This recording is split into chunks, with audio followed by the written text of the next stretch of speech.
So let me tell you another Gen X story. Back in my day, true story. When we were like 8 or 9, we knew actually a few people who had cottages on Lake Erie around Turkey Point, Long Point.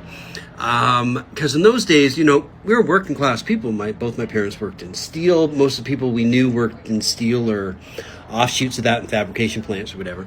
And people had cottages on Lake Erie. They weren't, the incredible but they were nice little cottages, and they had owned homes, and we would go to Lake Erie sometimes for weeks with our friends.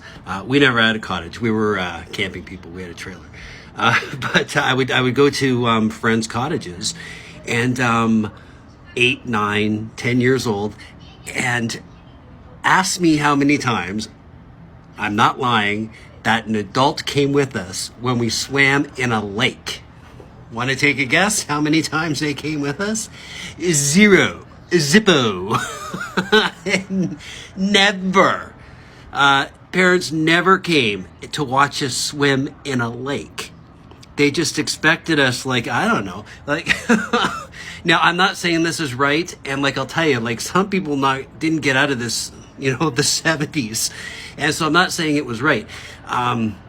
Later on, I live in Toronto now, but I lived in Hamilton, and I had a house with a pool, and I actually, I would have friends over, they had kids, and we would all be, having fun, and I would always make sure that one parent would have their chair turned away from us.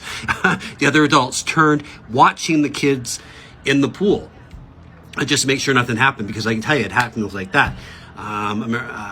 One kid just said, look, Uncle Jeff, watch me. I don't have to use my hands and hold on to the side. And whoosh, and I had to jump in and grab him.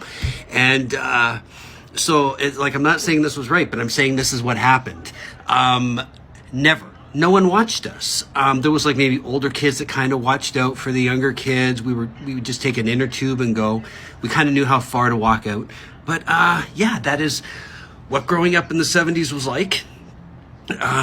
For those of us that got out of it in one piece, I'm not saying it was right, but that's the way it was. Growing up Gen X. And that's that. Yeah. Have a good day.